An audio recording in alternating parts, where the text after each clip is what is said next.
Welcome to the Uncanny Valley podcast. We explore the stories and ideas that shape how we see the world.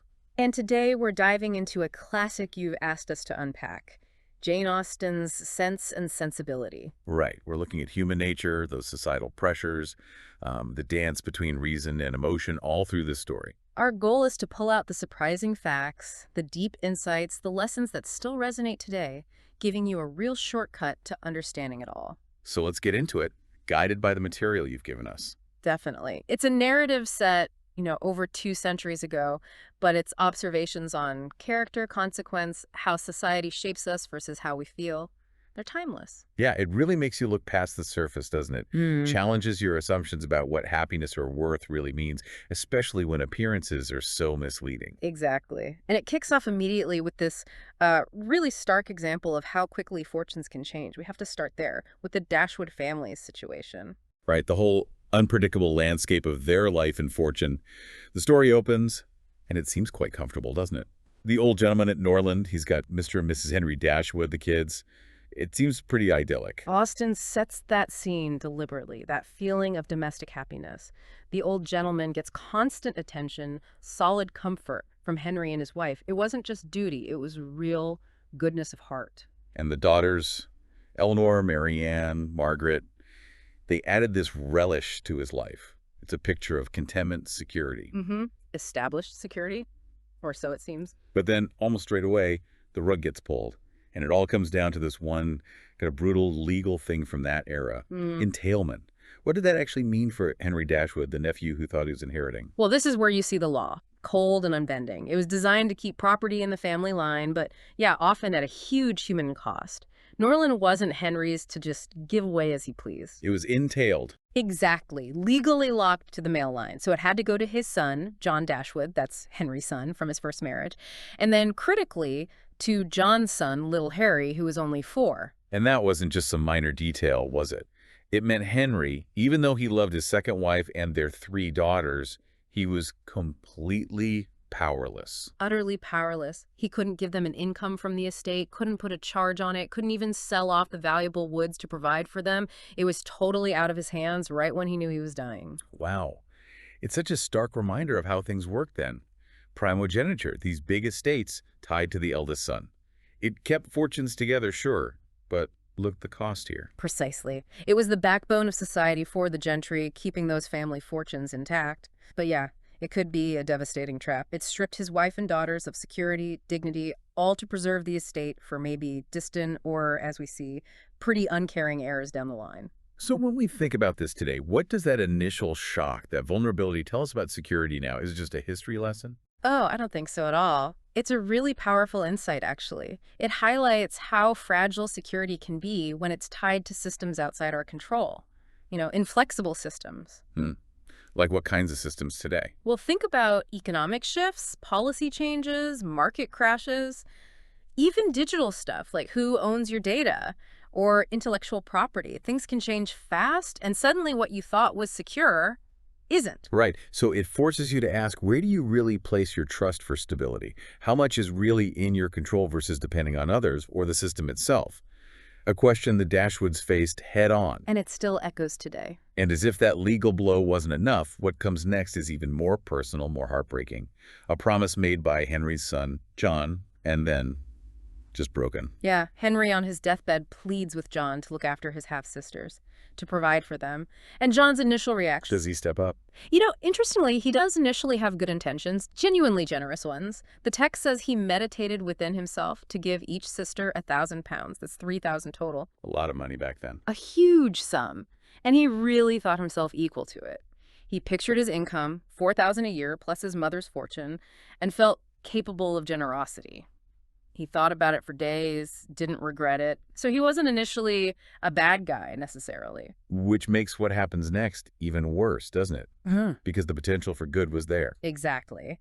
And then enters Mrs. John Dashwood, Fanny. She arrives almost immediately after the funeral, doesn't even give them notice. Shows this indelicacy that's pretty shocking. Yeah, the house was technically her husband's now. But her attitude towards her grieving mother-in-law, it just sets this really unpleasant tone. Fanny is avarice and manipulation personified. She really is. Her arguments against John giving the sisters money were just relentless and so self-serving. Straight away, it's all about how it would impoverish dear little boy Harry, their son, taking money from his inheritance. And the bit about them being only by half-blood. Chilling, isn't it? No relationship at all, she claims. She even says there's no affection supposed to exist between children of different marriages. It's this perverse twisting of family duty, all to protect her own financial security, basically. And John's promise just crumbles so fast, from £3,000 down to maybe 500. Then Fanny cleverly suggests an annuity instead, maybe 100 a year for Mrs. Dashwood, saying it'd make them all perfectly comfortable. But even that's too much for her. Right, because she has this awful line about annuities. Ah, yes. People always live forever when there's an annuity to be paid them. She hated the idea of these perpetual claims, these yearly drains, based on her own mother having to pay old servants. It's almost darkly funny, but it just shows her extreme avarice. Yeah, she's terrified. Mrs. Dashwood, who's hardly 40 and healthy, will live forever and be this constant drain. And John, he just folds. Completely swayed, shows incredible weakness. He ends up deciding it's absolutely unnecessary, if not highly indecorous, to do anything more than vague neighborly acts. Basically, nothing binding. He goes from generosity to total stinginess in days. So this whole episode, it's not just about the money, is it? It's about how easily good intentions get corrupted. External pressure, internal weakness. And insincere promises, unchecked self-interest. It really makes you think about what true character is, especially when there's temptation and no one's really holding you accountable. Without that strong moral compass, those good intentions just evaporate. Absolutely. So the Dashwood women are essentially kicked out of Norland. They have to find somewhere new, their prospects totally slashed. This betrayal sets the scene for everything else. Which leads us to their new life and these first impressions, this clash of sensibilities we see emerging. When they move to Barton Cottage in Devonshire, a much simpler place, we get a clear view of who they are. Starting with Mrs. Dashwood. Always carried away by fancy, right? That sanguine expectation of happiness. But also in grief, she could be beyond consolation. A true romantic. Very much so. Always imagining the best or feeling the worst, very intensely. Then there's Elinor, the eldest. She's the sense of the title. Prudent, composed, practical, discreet. She's the family anchor, isn't she? Especially dealing with Fanny earlier. She values order, thinking before acting. Exactly. The quiet observer. She often sees things others miss because she's not swept away by emotion. And then Marianne, the total opposite. Pure sensibility, passionate, unreserved, feels everything deeply. Oh, yeah. She needs a man whose taste matches hers in every point, who gets all her feelings. She's horrified by Edward Ferrars reading poetry in a spiritless, tame way. Believes you can only love once truly. And she hates those commonplace notions of decorum, wants to be open, sincere, no matter what.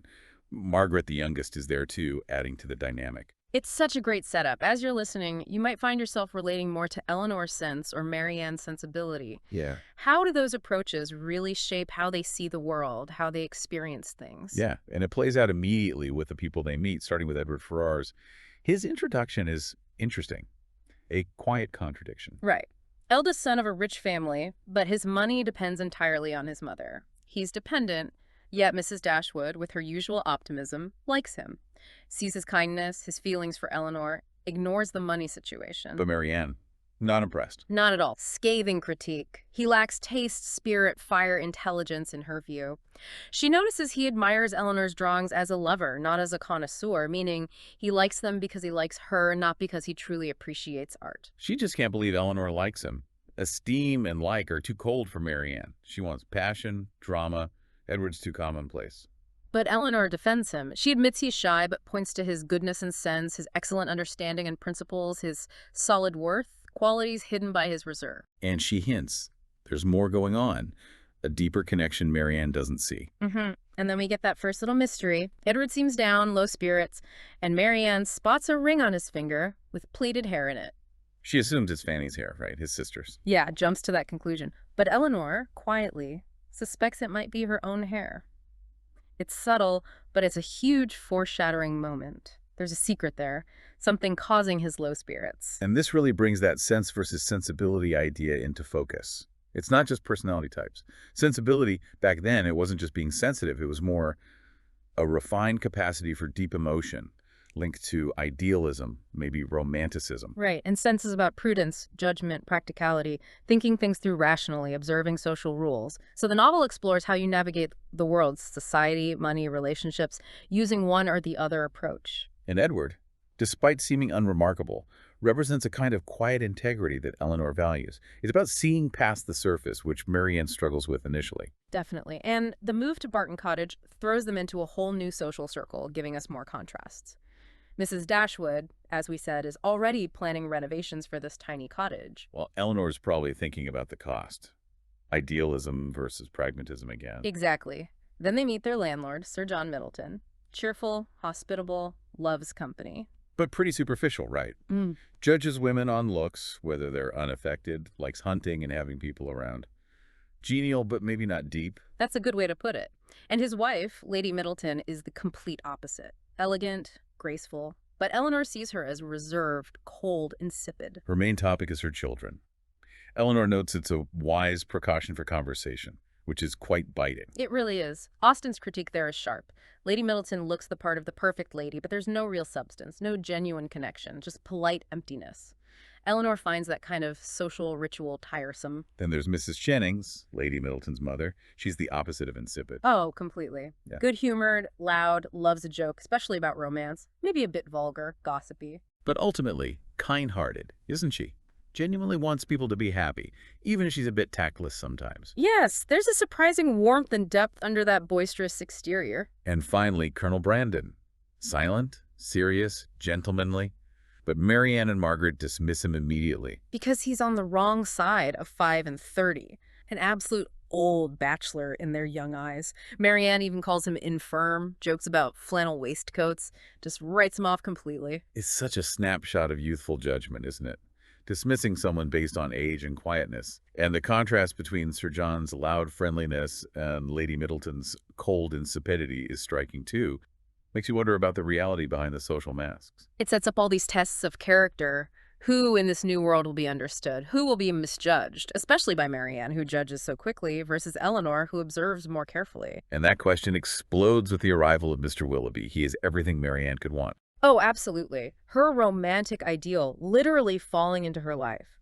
She twists her ankle on a walk. He sweeps in, all manly beauty and more than common gracefulness, and rescues her. It's pure romance novel stuff. And the connection is instant. They love the same music, the same books, the same passages in those books.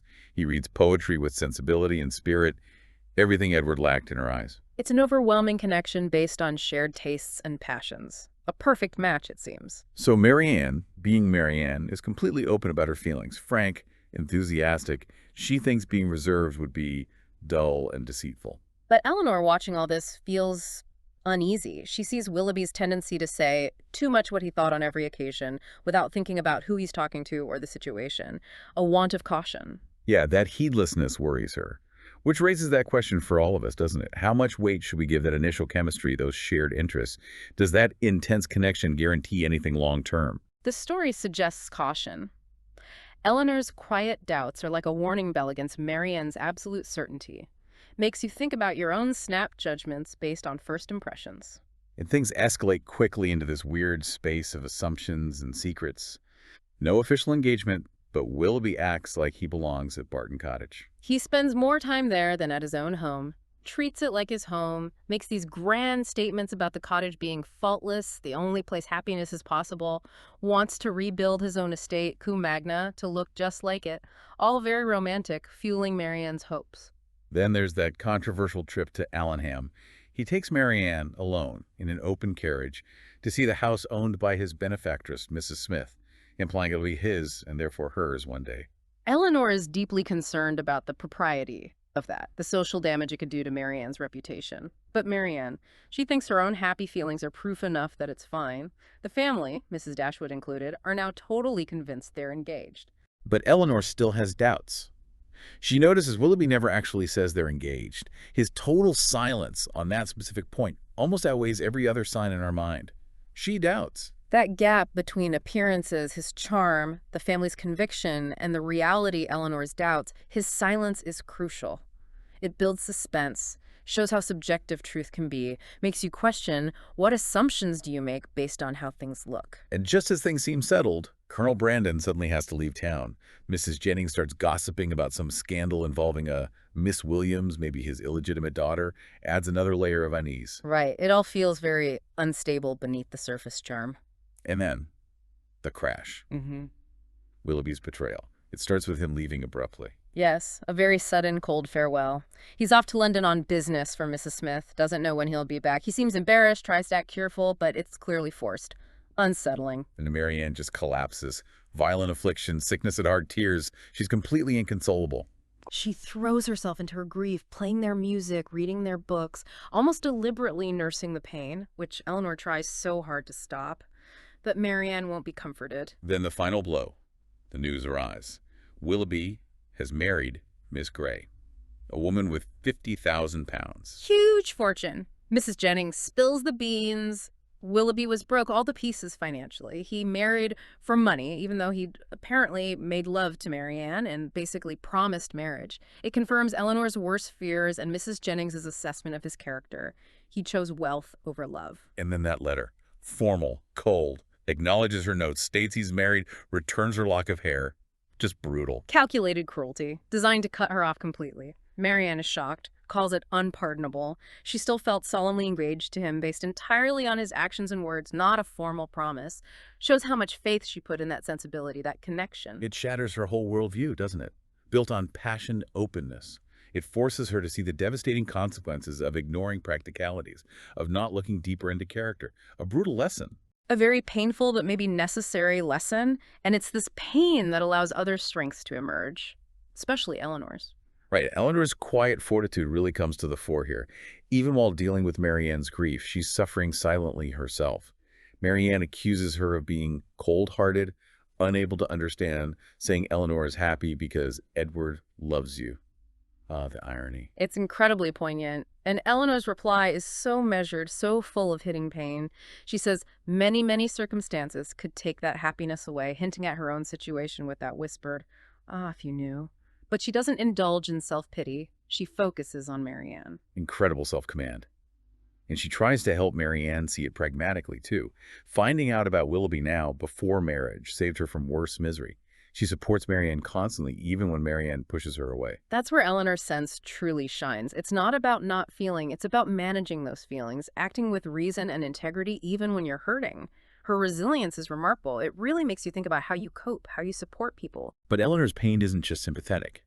We find out about Edward Ferrars's own secret, his integrity, and the sacrifice that's causing her direct suffering. Enter Lucy Steele. Oh, Lucy. Seems harmless at first, a relative of Mrs. Jennings. But then she corners Elinor for a confidential discourse. And just drops the bombshell. Yeah. She's been secretly engaged to Edward for 4 years. Yep. And she does it so cunningly, painting Edward as devoted to her, positioning Elinor as a trusted friend she can confide in, all while clearly enjoying twisting the knife. Elinor's reaction is just, wow. She's clearly in agony hearing this from the man she loves, but she shows nothing, maintains composure, asks polite questions, keeps Lucy's secret. Her philosophic dignity of 24 is incredible. Silent agony. It's an amazing feat of self-control, and this secret engagement has huge consequences for Edward, too. His mother, Mrs. Ferrars, finds out and disinherits him. She wanted him to marry Miss Morton, the heiress with 30,000 pounds. She sees Lucy as totally unsuitable, a disgrace. And John Dashwood, Elinor's half-brother, just sees it as Edward being foolish, ruining himself financially. No understanding of the principle involved. But Edward won't budge. He refuses to break the engagement, even losing his fortune, his family support. He says nothing should prevail on him to give up his engagement. He would stand to it, cost him what it might. That's real integrity, isn't it? Even if the engagement seems misguided now, he made a promise, feels bound by honor. Exactly. It's a profound statement about duty. His commitment to Lucy, flawed as she is a matter of principle for him. It's such a stark contrast to Willoughby's self-serving actions. It shows that quiet strength Elinor values. And just when you think the emotional complexity can't get any deeper, Colonel Brandon steps forward. Right. He wants to help Elinor convince Marianne about Willoughby's true character permanently, so he tells Elinor his own story. His short account of his past. Explains his seriousness, his sadness. He talks about his deep love for a woman named Eliza Williams, an orphan his father looked after. A tragic story. She was pressured into a bad marriage, had an affair, had an illegitimate child, and her life spiraled downwards. She ended up in poverty, dying young, leaving her daughter, also named Eliza, basically destitute. And Brandon took her in, raised her as his ward. It explains so much about him, his gravity, his compassion. He took on this huge responsibility for the child. And then the final, shocking connection. He reveals that his ward, the second Eliza, was seduced and abandoned by Willoughby, the exact same pattern. Seduced her, got her pregnant, left her, just like he courted Marianne. It's staggering. Suddenly these separate stories click together. Willoughby's past, Brandon's sorrow, Marianne's heartbreak, all linked by Willoughby's appalling behavior. It adds this whole other moral dimension, shows how destructive unchecked behavior can be, the ripples it causes. And it explains Brandon's quiet understanding of Marianne's pain and his dislike of Willoughby from the start. He'd seen it all before. So after all this pain, the injustice, the betrayals, the silent suffering, we finally move towards resolution. Happiness, prudence rewarded, character enduring. And the first big turn is Lucy Steele's double dealing. Yes. The satisfying twist. The news breaks. Lucy hasn't married Edward after all. She's married his younger brother, Robert Ferrars. Robert. The one Lucy herself called silly and a great coxcomb. The one who cared only about appearances. The irony is thick, isn't it? Robert apparently went to talk Lucy out of marrying the now disinherited Edward, but got charmed by her himself. And Lucy, seeing Robert would now inherit, jumped ship.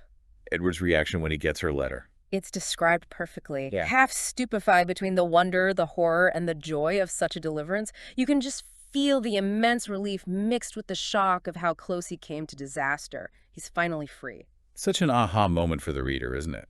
Justice served, in a way. Lucy gets the status she wanted, but with Robert. And it totally reveals her true motives. It was always about money and position, not love for Edward. Exactly. Her character or lack thereof is laid bare, and Edward is honorably released. Which opens the door for Elinor and Edward, finally. Yes. He visits the Dashwoods soon after, looking materially benefited, like a huge weight is gone. And he explains himself to Elinor, honestly. Calls his attachment to Lucy a foolish, idle inclination from when he was young, ignorant, had nothing else to do. He deeply regrets the pain he caused Elinor. It's a humble, sincere confession, and Elinor's reaction is just pure felicity, overcome with happiness. Edward is free, and he declares his constant love was always for her. All that silent waiting, her steadfastness, finally rewarded. It's quiet joy, not dramatic passion, a validation of her sense and her patient love. And Colonel Brandon steps in again with practical help. He offers Edward the parish living at Delaford about £200 a year, enough for Edward to be independent and marry Elinor. So they get married quietly that autumn. It feels so earned. A testament to finding happiness through character, integrity, mutual respect, not just passion or money. It really is. Perseverance and principle rewarded. It embodies the triumph of sense, but a sense deeply connected to feeling and loyalty. But what about Marianne? Her journey is perhaps the most dramatic transformation. Absolutely. After her illness, brought on by the heartbreak and getting caught in the rain searching for Willoughby's estate, she recovers physically and emotionally, and she starts to reflect. Really reflect. On her imprudence and want of thought. That's a big step for her. Huge. And she gains this profound new appreciation for Elinor. She tells Elinor, "You knew my heart, I was suffering, and you said nothing." She admits she repaid Elinor's kindness with ungrateful contempt, recognizes Elinor's quiet strength as deep love. It's a really moving moment of growth. And her view of Willoughby changes too. She pities him, yes, for choosing money over happiness, but the illusion is gone. She sees his deceit, his avarice, understands it wasn't real love. That clarity allows her to finally see Colonel Brandon differently. She gets past her youthful prejudice about his age, his quietness. She starts to appreciate his goodness, his steady affection, his proven worth. Her mother suggests his merits will win her over eventually, and Marianne basically agrees. She recognizes his true value now. And so, eventually they marry. Marianne finds security and happiness at Delaford, near Elinor and Edward. It feels like a reward for Brandon's unwavering, patient love. Her journey is really the core of the Sense and Sensibility theme, isn't it? Growing beyond those youthful excesses, learning to value substance over charm. It makes you think, what lessons can only experience teach us? Exactly. Sometimes maturity comes through painful reckonings with our own biases. So wrapping this up, we've seen it all. The unpredictable fortunes, the impact of greed, the quiet strengths of integrity. We saw how misleading first impressions can be Willoughby's charm, Brandon's reserve, Edward's shyness. We saw the damage done by Fanny's avarice and Willoughby's self-interest. And we saw the power of duty, self-command, real integrity in Elinor, Edward, and Colonel Brandon. True worth isn't always obvious. And crucially, Marianne's transformation. Learning through experience, through introspection. The story isn't saying sensibility is bad. It's criticizing unchecked sensibility, emotion detached from reason and reality. Right. And it's not praising cold, unfeeling sense either. It values thoughtful, compassionate reason, discernment, knowing when to feel and how to act wisely. The happiness Elinor and Marianne find isn't about choosing one extreme. It's about finding a balance, integrating feeling with judgment, valuing character over charisma. So the final thought to leave you with, after exploring sense and sensibility, if appearances, even strong feelings, can be so deceptive, how do you evaluate character? What metrics do you use in your own life to tell the difference between superficial charm and genuine, lasting worth? It's a question that Austen posed brilliantly, and it's still incredibly relevant today. How do we navigate that uncanny valley of human character? Thank you for joining us on the Uncanny Valley podcast. We hope this discussion has given you plenty to think about.